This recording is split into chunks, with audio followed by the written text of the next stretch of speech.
ಸ್ನೇಹಿತರೆ, Hindustan aeronautics limited ನಲ್ಲಿ ಖಾಲಿ ಇರತಕ್ಕಂತ ಟ್ರೇಡ್ ಅಪ್ರೆಂಟಿಸ್ ಹುದ್ದೆಗಳ ನೇಮಕಾತಿ ಬಗ್ಗೆ ಇವತ್ತಿನ ಈ ಒಂದು ವಿಡಿಯೋದಲ್ಲಿ ಪ್ರತಿಯೊಂದನ್ನು ಕೂಡ ವಿವರವಾಗಿ ನೋಡೋಣ. ಅದೇ ರೀತಿ ಒಂದು ವಿಡಿಯೋ ಯಾರಾದ್ರೂ ಹೊಸದಾಗಿ ನೋಡ್ತಾ ಇದ್ರೆ ಸಬ್ಸ್ಕ್ರೈಬ್ ಮಾಡ್ಕೊಳ್ಳಿ.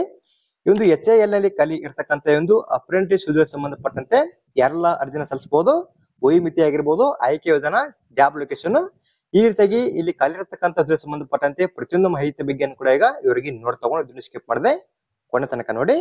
ಇಲ್ಲಿ ಖಾಲಿ ಇರತಕ್ಕಂತ ಹುದ್ದೆಗಳು ಬಂದ್ಬಿಟ್ಟು ಟ್ರೇಡ್ ಅಪ್ರೆಂಟಿಸ್ ಹುದ್ದೆಗಳಾಗಿರುತ್ತೆ. ಅಂದ್ರೆ ITI ಪಾಸ್ ಆಗಿರ್ತಕ್ಕಂತ ಅಭ್ಯರ್ಥಿಗಳಲ್ಲಿ ಅಪ್ಲೈ ಮಾಡಬಹುದು.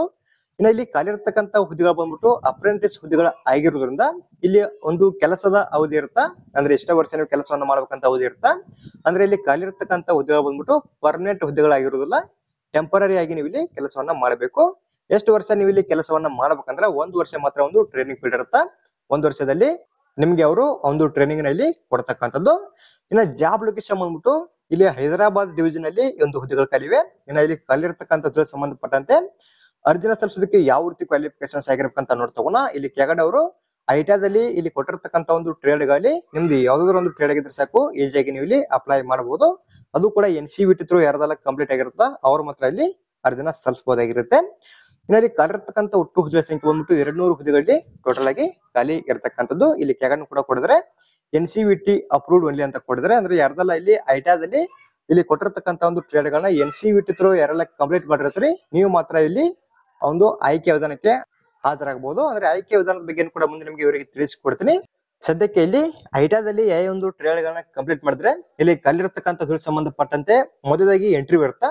ಆ ಒಂದು ಇಂಟರ್ವ್ಯೂ ಅಲ್ಲಿ ಯಾವ ರೀತಿ ಭಾಗವಹಿಸಬಹುದು ಅಂತ ನಿಮ್ಗೆ ಇವರಿಗೆ ತಿಳಿಸಿಕೊಡ್ತೀನಿ. ಇಲ್ಲಿ ಎಲೆಕ್ಟ್ರಾನಿಕ್ ಮೆಕ್ಯಾನಿಕ್ ಇದೆ. ನಿಮ್ದು ಐಟಾದಲ್ಲಿ NCVT ಥ್ರೂ ಯಾರೆಲ್ಲ ಒಂದು ಎಲೆಕ್ಟ್ರಾನಿಕ್ ಮೆಕ್ಯಾನಿಕ್ ಅನ್ನ ಮಾಡಿರ್ತೀರಿ ನೀವು ಇಲ್ಲಿ ಒಂದು ಇಂಟರ್ವ್ಯೂಗೆ ಅಟೆಂಡ್ ಆಗ್ಬಹುದು. ಇನ್ನ ಇಲ್ಲಿ ಎಲೆಕ್ಟ್ರಾನಿಕ್ ಮೆಕ್ಯಾನಿಕ್ ಸಂಬಂಧಪಟ್ಟಂತೆ ಟೋಟಲ್ ಆಗಿ 55 ಹುದ್ದೆಗಳು ಖಾಲಿ ಇದಾವ.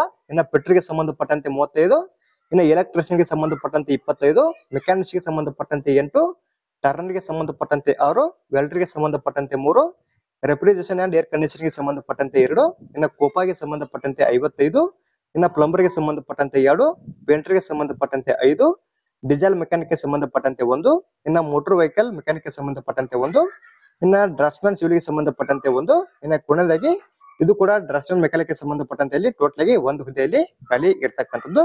ಇಲ್ಲಿ ಕೊಟ್ಟಿರ್ತಕ್ಕಂಥ ಒಂದು ಟ್ರೇಡ್ ಗಳಲ್ಲಿ ನಿಮ್ದು ಯಾವ ಒಂದು ಟ್ರೇಡ್ ಆಗಿರುತ್ತೆ ಆ ಒಂದು ಟ್ರೇಡ್ ಇಲ್ಲಿದ್ರೆ ಸಾಕು, ಡೈರೆಕ್ಟ್ ಆಗಿ ನೀವು ಇಲ್ಲಿ ಆ ಒಂದು ಇಂಟರ್ವ್ಯೂ ಅಲ್ಲಿ ಭಾಗವಹಿಸಬಹುದು. ಇನ್ನ ಒಂದು ಇಂಟರ್ವ್ಯೂ ಪ್ಲೇಸಸ್ ಆಗಿರ್ಬೋದು, ಡೇಟ್ ಗಳ ಬಗ್ಗೆ ನೋಡ್ತಗೋಣ. ಇಲ್ಲಿ ಅದಕ್ಕೂ ಮುಂಚೆ ಕ್ವಾಲಿಫಿಕೇಶನ್ ಬಗ್ಗೆ ಅವರು ಮತ್ತಷ್ಟು ಮಾಹಿತಿಯನ್ನು ಕೂಡ ಕೊಟ್ಟಿದ್ದಾರೆ.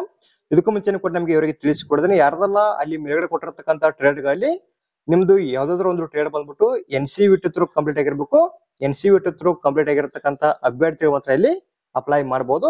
ಇನ್ನ ಸ್ಟೈಪಂಡ್ ಬಂದ್ಬಿಟ್ಟು ನಿಮಗೆ ಪ್ರತಿ ತಿಂಗಳಿಗೆ 7,000 ರೂಪಾಯಿಂದ 8,000 ರೂಪಾಯಿ ತನಕ ಸ್ಟೈಪಂಡ್ ಕೂಡ ಸಿಗತಕ್ಕಂಥದ್ದು. ಒಂದು ಅಪ್ರೆಂಟಿಸ್ ರೂಲ್ಸ್ ಪ್ರಕಾರ ನಿಮಗೆ ಇಲ್ಲಿ 7,000 ಇಂದ 8,000 ರೂಪಾಯಿ ಸ್ಟೈಪಂಡ್ ಕೂಡ ಸಿಗತಕ್ಕಂಥದ್ದು. ಇನ್ನ ಹೌ ಟು ಅಪ್ಲೈ ಅಂತ ಕೊಡಿದಾರೆ. ಇಲ್ಲಿ ನೋಡಿ ನೀವು ಡೈರೆಕ್ಟ್ ಆಗಿ ಇಲ್ಲಿ ಕೊಟ್ಟಿರ್ತಕ್ಕಂಥ ಒಂದು ಡೇಟ್ಸ್ ಗಳಿಗೆ ಇಂಟರ್ವ್ಯೂ ಇರುತ್ತಾ. ನಿಮ್ದು ಯಾವ ಒಂದು ಟ್ರೇಡ್ ಆಗಿರುತ್ತಾ ಆ ಒಂದು ಟ್ರೇಡ್ ಗೆ ಸಂಬಂಧಪಟ್ಟಂತೆ ಇಲ್ಲಿ ಇಂಟರ್ವ್ಯೂ ಅಥವಾ ಒಂದು ವಾಕಿಂಗ್ ಡೇಟ್ ನ ನೋಡ್ಕೊಂಡು ರಿಪೋರ್ಟಿಂಗ್ ಟೈಮ್ ಒಳಗೆ ನೀವು ಇಲ್ಲಿ ಒಂದು ಪ್ಲೇಸ್ ಗೆ ಹಾಜರಾಗಬೇಕಾಗುತ್ತೆ. ಇನ್ನ ಪ್ಲೇಸ್ ಬಂದ್ಬಿಟ್ಟು ಕೆಳಗಡೆ ಕೂಡ ಅವರು ಕೊಟ್ಟಿದ್ದಾರೆ. ವಾಲ್ಕಿನ್ ವೆನ್ಯೂ ಅಡ್ರೆಸ್ ಅಂತ ಇಲ್ಲಿ ಕೆಳಗಡೆ ಕೊಟ್ಟರ. ಇದು ಹೈದರಾಬಾದ್ ಅಲ್ಲೇ ಇಂದು ವಾಲ್ಕಿನ್ ಅವರು ತಗೊಳ್ತಕ್ಕಂಥದ್ದು. ವಾಲ್ಕಿನ್ ಅಂದ್ರೆ ಇಂಟರ್ವ್ಯೂ ಅನ್ನ ಅವರು ತಗೋತಾರ. ಯಾರೆಲ್ಲ ಎಲಿಜಿಬಲ್ ಆಗಿರ್ತಾರೆ ನಿಮ್ಮ ಡಾಕ್ಯುಮೆಂಟ್ಸ್ ನ ತಗೊಂಡು ಇಲ್ಲಿ ಕೊಟ್ಟಿರ್ತಕ್ಕಂಥ ಒಂದು ವಿಳಾಸಕ್ಕೆ ನಿಮ್ದು ಯಾವ ಒಂದು ಟ್ರೇಡ್ ಆಗಿರುತ್ತೆ ಆ ಒಂದು ಟ್ರೇಡ್ ಲಿಸ್ಟ್ ನ ಸರಿಯಾಗಿ ಚೆಕ್ ಮಾಡ್ಕೊಂಡು ಇಲ್ಲಿ ಟ್ರೇಡ್ ನ ಆಧಾರದ ಮೇಲೆ ಅವರು ಇಂಟರ್ವ್ಯೂ ಡೇಟ್ ಕೊಟ್ಟಿದ್ದಾರೆ. ಟ್ರೇಡ್ ನ ಆಧಾರದ ಮೇಲೆ ಇಲ್ಲಿ ಕೊಟ್ಟಿರ್ತಕ್ಕಂಥ ಒಂದು ಡೇಟ್ಸ್ ಗಳನ್ನ ಸರಿಯಾಗಿ ಚೆಕ್ ಮಾಡ್ಕೊಂಡು ನಿಮ್ದು ಯಾವ ಒಂದು ಟ್ರೇಡ್ ಆಗಿರುತ್ತೆ ಆ ಒಂದು ಟ್ರೇಡ್ ಗೆ ಮತ್ತೆ ಇಲ್ಲಿ ಕೊಟ್ಟಿರ್ತಕ್ಕಂಥ ಡೇಟ್ ಗೆ ನೀವು ಇಲ್ಲಿ ಕೊಟ್ಟಿರ್ತಕ್ಕಂಥ ರಿಪೋರ್ಟಿಂಗ್ ಟೈಮ್ ಗೆ ಇಲ್ಲಿ ಕೊಟ್ಟಿರ್ತಕ್ಕಂಥ ಒಂದು ವಿಳಾಸಕ್ಕೆ ನೀವು ಇಲ್ಲಿ ಹಾಜರಾಗಬೇಕು. ಇದು ಮೊದಲದಾಗಿ ನಿಮ್ಗೆ ಇಂಟರ್ವ್ಯೂ ಇರುತ್ತಾ. ಇಲ್ಲಿ ಕೊಟ್ಟಿರ್ತಕ್ಕಂಥ ಒಂದು ಟ್ರೇಡ್ ಗಳ ವೈಸ್ ಒಂದು ಇಂಟರ್ವ್ಯೂ ಡೇಟ್ ನ ಸರಿಯಾಗಿ ಚೆಕ್ ಮಾಡ್ಕೊಳ್ಳಿ. ಯಾವ ರೀತಿ ಚೆಕ್ ಮಾಡ್ಬೇಕಂದ್ರೆ ಇಲ್ಲಿ ಮೊದಲಿಗೆ ನಿಮ್ಗೆ ಇವರಿಗೆ ತಿಳಿಸಿಕೊಡ್ತೀನಿ. ಇಲ್ಲಿ ಎಲೆಕ್ಟ್ರಾನಿಕ್ ಮೆಕ್ಯಾನಿಕ್ ಮತ್ತೆ ಡೀಸೆಲ್ ಮೆಕ್ಯಾನಿಕ್ ಯಾರ್ದೆಲ್ಲ ಆಗಿರುತ್ತಾ ನೀವು ಬಂದ್ಬಿಟ್ಟು ಮತ್ತೆ ಇಲ್ಲಿ ಫಿಟ್ಟರ್ ಆಗಿರ್ಬೋದು, ಪ್ಲಂಬರ್ ಮತ್ತು ಪೇಂಟರ್ ಆಗಿರತಕ್ಕಂಥ ಅಭ್ಯರ್ಥಿಗಳ ಸಂಬಂಧಪಟ್ಟಂತೆ ಇಲ್ಲಿ ನೋಡಿ ನೀವು ಮೊದಲದಾಗಿ 20/5/2024 ಇಂಟರ್ವ್ಯೂ ಇರುತ್ತಾ. ಇದು 2 ಟ್ರೇಡ್ ಗೆ ಸಂಬಂಧಪಟ್ಟಂತೆ ಆಯ್ತು.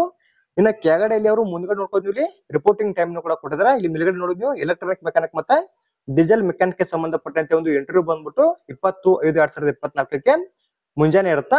ಇನ್ನ ಇಲ್ಲಿ ಫಿಟ್ಟರ್ ಆಗಿರ್ಬೋದು, ಪ್ಲಂಬರ್ ಆಗಿರ್ಬೋದು, ಪೇಂಟರ್ ಗೆ ಸಂಬಂಧಪಟ್ಟಂತೆ ಇಲ್ಲಿ ಇದು ಕೂಡ ಸೇಮ್ ಡೇಟು. ಇಲ್ಲಿ ಮಧ್ಯಾಹ್ನ 1 ಗಂಟೆ ರಿಪೋರ್ಟಿಂಗ್ ಟೈಮ್ ಅವರು ಕೊಟ್ಟಿರ್ತಕ್ಕಂಥದ್ದು. ಈ ರೀತಿಯಾಗಿ ನೀವು ಒಂದು ಡೇಟು ರಿಪೋರ್ಟಿಂಗ್ ಟೈಮ್ ಅನ್ನ ಸರಿಯಾಗಿ ಚೆಕ್ ಮಾಡ್ಕೊಂಡು ನೀವು ಇಲ್ಲಿ ಒಂದು ಇಂಟರ್ವ್ಯೂ ನಲ್ಲಿ ಭಾಗವಹಿಸಬೇಕಾಗುತ್ತೆ. ಇನ್ನೊಂದು ಇಂಟರ್ವ್ಯೂ ಹೋಗ್ಬೇಕಾದ್ರೆ ಒಂದು ಡಾಕ್ಯುಮೆಂಟ್ ನ ತಗೊಂಡು ಹೋಗ್ಬೇಕಂದ್ರೆ ಇಲ್ಲಿ ಡಾಕ್ಯುಮೆಂಟ್ಸ್ ಬಗ್ಗೆ ಕೂಡ ಅವರು ಕೆಳಗಡೆಯಲ್ಲಿ ಕೊಟ್ಟಿರ್ತಕ್ಕಂಥದ್ದು. ಇಲ್ಲಿ ಕೊಟ್ಟಿರ್ತಕ್ಕಂತ ಎಲ್ಲಾ ಡಾಕ್ಯುಮೆಂಟ್ಸ್ ಕೂಡ ಒಂದ್ಸರಿ ಒರಿಜಿನಲ್ ತಗೊಂಡ್ ಹೋಗ್ಬೇಕು, ಮತ್ತೆ ಒಂದ್ಸರಿ ಜೆರಾಕ್ಸ್ ಕೂಡ ನೀವು ಇಲ್ಲಿ ತಗೊಂಡ್ ಹೋಗ್ಬೇಕಾಗತ್ತೆ. ಇಲ್ಲಿ ಕೆಳಗಡೆ ಅವರು ಅದರ ಬಗ್ಗೆ ಕೂಡ ಇವರಿಗೆ ಕೊಟ್ಟಿರ್ತಕ್ಕಂಥದ್ದು. ಇನ್ನು ಮೊದಲಾಗಿ ಒಂದು ಡಾಕ್ಯುಮೆಂಟ್ಸ್ ನ ತಗೊಂಡ್ ಹೋಗ್ಬೇಕಂತ ಒಂದನೇಗ ಇವರಿಗೆ ನೋಡ್ ತಗೋಣ. ಇಲ್ಲಿ ಮೊದಲಾಗಿ ಆಧಾರ್ ಕಾರ್ಡ್ ಬೇಕಾಗತ್ತಾ, ನಂತರ 10ನೇ ತರಗತಿ ಮಾರ್ಕ್ಸ್ ಕಾರ್ಡ್, ನಂತರ ITI ಮಾರ್ಕ್ಸ್ ಕಾರ್ಡ್, ನಿಮ್ಮ NCVT ಥ್ರೂ ಆಗಿರುತ್ತಲ್ಲ ITI ನಿಮ್ದು ಎಲ್ಲಾ ಮಾರ್ಕ್ಸ್ ಕಾರ್ಡ್ ಕೂಡ ನೀವು ತಗೊಂಡ್ ಹೋಗ್ಬೇಕು, ಆಲ್ ಸೆಮಿಸ್ಟರ್ ಅಂತ ಕೊಡಿದಾರ. ಇನ್ನ ಇದಾದ್ಮೇಲೆ ಬರ್ತ್ ಸರ್ಟಿಫಿಕೇಟ್, ನಿಮ್ದು ಇಲ್ಲಿ ಬರ್ತ್ ಸರ್ಟಿಫಿಕೇಟ್ ಇದ್ರೆ ಅದನ್ನು ಕೂಡ ತಗೊಂಡ್ ಹೋಗ್ಬೋದು. ಇಲ್ಲದಲ್ಲಿ 10ನೇ ತರಗತಿ ಮಾರ್ಕ್ಸ್ ಕಾರ್ಡ್ ಮೇಲೆ ನಡೆಯುತ್ತೆ. ಇನ್ನ ಕ್ಯಾಸ್ಟ್ ಸರ್ಟಿಫಿಕೇಟ್ ತಗೊಂಡು ಒಂದು ಇಂಟರ್ವ್ಯೂ ಅಲ್ಲಿ ನೀವು ಭಾಗವಹಿಸಬಹುದು. ಇಲ್ಲಿ ಕೊಟ್ಟಿರ್ತಕ್ಕಂತ ಎಲ್ಲಾ ಡಾಕ್ಯುಮೆಂಟ್ಸ್ ಒಂದ್ ಸೆಟ್ ಒರಿಜಿನಲ್, ಇನ್ನ ಒಂದ್ ಸೆಟ್ ಜೆರಾಕ್ಸ್ ಅನ್ನ ಮಾಡಿಸ್ಕೊಂಡು ನೀವು ಎಂದು ಇಂಟರ್ವ್ಯೂ ನಲ್ಲಿ ಭಾಗವಹಿಸಬೇಕು. ಇನ್ನ ಅದರ ಜೊತೆಗೇನೆ ಇಲ್ಲಿ ಮತ್ತೊಂದು ಡಾಕ್ಯುಮೆಂಟ್ಸ್ ಕೊಡಬೇಕಾಗುತ್ತೆ, ಅಪ್ರೆಂಟಿಸ್ಶಿಪ್ ರೆಸಿಸ್ಟೆನ್ಸ್ ಅಂತ ಕೊಡಿದ್ರೆ ಇಲ್ಲಿ ನೀವು ಅಪ್ರೆಂಟಿಸ್ಶಿಪ್ ಪೋರ್ಟ್ ನಲ್ಲಿ ರೆಜಿಸ್ಟ್ರೇಷನ್ ಮಾಡ್ಕೊಂಡು ಆ ಒಂದು ರೆಜಿಸ್ಟ್ರೇಷನ್ ಆಗಿರ್ತಕ್ಕಂಥ ಒಂದು ಕಾಪಿಯನ್ನು ಕೂಡ ನೀವು ನಿಮ್ಮ ಡಾಕ್ಯುಮೆಂಟ್ಸ್ ಜೊತೆಗೆ ಅಟ್ಯಾಚ್ ಮಾಡಬೇಕು. ಅಂದ್ರೆ ಜೆರಾಕ್ಸ್ ಅನ್ನ ತಗೊಂಡಿರ್ತಲ್ಲ ಅದ್ರ ಜೊತೆಗೆ ನಿಮ್ಮ ಅಪ್ರೆಂಟಿಸ್ಶಿಪ್ ಪೋರ್ಟಲ್ ನಲ್ಲಿ ರೆಜಿಸ್ಟ್ರೇಷನ್ ಆಗಿರ್ತಕ್ಕಂಥ ಒಂದು ಕಾಪಿಯನ್ನು ಕೂಡ ನೀವು ಒಂದು ಡಾಕ್ಯುಮೆಂಟ್ಸ್ ಜೊತೆಗೆ ಇಲ್ಲಿ ಅಟ್ಯಾಚ್ ಮಾಡ್ಕೊಳ್ಳಿ. ಈ ಒಂದು ವೆಬ್ಸೈಟ್ ಅಲ್ಲಿ ಯಾವ ರೀತಿ ರಿಜಿಸ್ಟ್ರೇಷನ್ ಮಾಡ್ಕೊಳ್ಳೋ ಅಂತ ನಾನು ಇದಕ್ಕೆ ಮುಂಚೆ ಸೆಪರೇಟ್ ಆಗಿ ಬೇರೆ ಇವರಿಗೆ ತಿಳಿಸಿಕೊಡ್ತೀನಿ. ಯಾರೆಲ್ಲ ಎಲಿಜಿಬಲ್ ಆಗಿರ್ತೀರಿ ಆ ಒಂದು ವಿಡಿಯೋದಲ್ಲಿ ಹೇಳ್ತಕ್ಕಂಥ ಹಂತಗಳನ್ನ ಫಾಲೋ ಮಾಡ್ಕೊಂಡು ಈ ಒಂದು ವೆಬ್ಸೈಟ್ ಅಲ್ಲಿ ರಿಜಿಸ್ಟ್ರೇಷನ್ ಮಾಡ್ಕೊಳ್ಳಿ. ರಿಜಿಸ್ಟ್ರೇಷನ್ ಕಂಪ್ಲೀಟ್ ಮಾಡ್ಕೊಂಡು ಅಲ್ಲಿ ನಿಮ್ಮ ಹೋಮ್ ಆಪ್ಷನ್ ಮೇಲೆ ಕ್ಲಿಕ್ ಮಾಡ್ಕೊಂಡು ಅದನ್ನ ನೀವು ಪ್ರಿಂಟ್ ತಗೋಬೇಕಾಗುತ್ತೆ. ಪ್ರಿಂಟ್ ತಗೊಂಡು ನಿಮ್ಮ ಡಾಕ್ಯುಮೆಂಟ್ಸ್ ಜೊತೆಗೆ ಇಲ್ಲಿ ಅಟ್ಯಾಚ್ ಮಾಡ್ಕೊಳ್ಳಿ. ಇನ್ನ ಎಲ್ಲ ಡಾಕ್ಯುಮೆಂಟ್ಸ್ ಜೊತೆಗೆ ಇಲ್ಲಿ ನಿಮ್ಮ ಟೋಟಲ್ ಆಗಿ ಇಲ್ಲಿ 2 ಪಾಸ್ಪೋರ್ಟ್ ಸೈಜ್ ಫೋಟೋಗಳು ಕೂಡ ಬೇಕಾಗುತ್ತೆ. ಎಷ್ಟು ಡಾಕ್ಯುಮೆಂಟ್ ಜೊತೆಗೆ ನೀವು ಇಲ್ಲಿ ಮೇಲ್ಗಡೆ ಕೊಟ್ಟಿರ್ತಕ್ಕಂಥ ವಿಳಾಸಕ್ಕೆ ನಿಮ್ದು ಯಾವ ಒಂದು ಟ್ರೇಡ್ ಆಗಿರುತ್ತೆ ಒಂದು ಟ್ರೇಡ್ ಗೆ ಸಂಬಂಧಪಟ್ಟಂತೆ ಇಂಟರ್ವ್ಯೂ ಡೇಟ್ ಮತ್ತೆ ರಿಪೋರ್ಟಿಂಗ್ ಟೈಮ್ ಒಳಗಡೆ ಆಗಿ ನೀವು ನಿಮ್ಮ ಒಂದು ಇಂಟರ್ವ್ಯೂಗೆ ಭಾಗವಹಿಸಬಹುದಾಗಿರುತ್ತೆ. ಕರೆಕ್ಟ್ ಆಗಿ ಚೆಕ್ ಮಾಡ್ಕೊಂಡು ನೀವು ಇಲ್ಲಿ ಒಂದು ಇಂಟರ್ವ್ಯೂ ಅಲ್ಲಿ ಭಾಗವಹಿಸಬಹುದು. ಇನ್ನ ಇದಾದ್ಮೇಲೆ ಇಲ್ಲಿ ಇನ್ನೂ ಹೆಚ್ಚಿನದಾಗಿ ಮಾಹಿತಿ ಕೂಡ ಅವರು ಕೊಟ್ಟಿದ್ದಾರೆ. ಯಾರೆಲ್ಲ ಎಲಿಜಿಬಲ್ ಆಗಿರ್ತಾರೆ ಇಲ್ಲಿ ಕೊಟ್ಟಿರ್ತಕ್ಕಂಥ ಮಾಹಿತಿ ಬಗ್ಗೆ ಸರಿಯಾಗಿ ಚೆಕ್ ಮಾಡ್ಕೊಂಡು ಒಂದು ಇಂಟರ್ವ್ಯೂ ಅಲ್ಲಿ ಭಾಗವಹಿಸಬಹುದು. ಅದೇ ರೀತಿ ಒಂದು ನೋಟಿಫಿಕೇಶನ್ ಆಗಿರ್ಲಿ ಮತ್ತೆ ಇಲ್ಲಿ ಕೊಟ್ಟಿರ್ತಕ್ಕಂಥ ಒಂದು ಅಪ್ರೆಂಟಿಸ್ಶಿಪ್ ಪೋರ್ಟಲ್ ರಿಜಿಸ್ಟ್ರೇಷನ್ ಲಿಂಕ್ ಕೂಡ ನಮ್ಮ ಟೆಲಿಗ್ರಾಮ್ ಗ್ರೂಪ್ ಅಲ್ಲಿ ಹಾಕಿರ್ತೀನಿ. ಯಾರೆಲ್ಲ ಅರ್ಜಿನ ಸಲ್ಲಿಸಬೇಕಂತ ಅನ್ಕೊಂಡಿರ್ತೀರಿ ಆ ಒಂದು ಲಿಂಕ್ ಮೇಲೆ ಕ್ಲಿಕ್ ಮಾಡ್ಕೊಂಡು ಮೊದಲಾಗಿ ರಿಜಿಸ್ಟ್ರೇಷನ್ ಮಾಡ್ಕೊಳ್ಳಿ. ರಿಜಿಸ್ಟ್ರೇಷನ್ ಕಂಪ್ಲೀಟ್ ಮಾಡ್ಕೊಂಡು ಒಂದು ರಿಜಿಸ್ಟ್ರೇಷನ್ ಆಗಿರ್ತಕ್ಕಂಥ ಕಾಪಿಯನ್ನು ಕೂಡ ನಿಮ್ಮ ಡಾಕ್ಯುಮೆಂಟ್ಸ್ ಜೊತೆಗೆ ನೀವು ಇಲ್ಲಿ ಒಂದು ಇಂಟರ್ವ್ಯೂಗೆ ಹೋಗುವಾಗ ತಗೊಂಡ್ ಹೋಗಬೇಕಾಗುತ್ತೆ. ಕರೆಕ್ಟ್ ಆಗಿ ಚೆಕ್ ಮಾಡ್ಕೊಂಡು ಒಂದು ಇಂಟರ್ವ್ಯೂ ಅಲ್ಲಿ ಭಾಗವಹಿಸಬಹುದು. ಅದೇ ರೀತಿ ಒಂದು ಮಾಹಿತಿ ನಮಗೆ ಇಷ್ಟವಾದಲ್ಲಿ ನಮ್ಮ ಚಾನಲ್ ಸಬ್ಸ್ಕ್ರೈಬ್ ಮಾಡ್ಕೊಳ್ಳಿ, ಲೈಕ್ ಮಾಡಿ, ನಿಮ್ಮ ಸ್ನೇಹಿತರು ಕೂಡ ಶೇರ್ ಮಾಡಿ.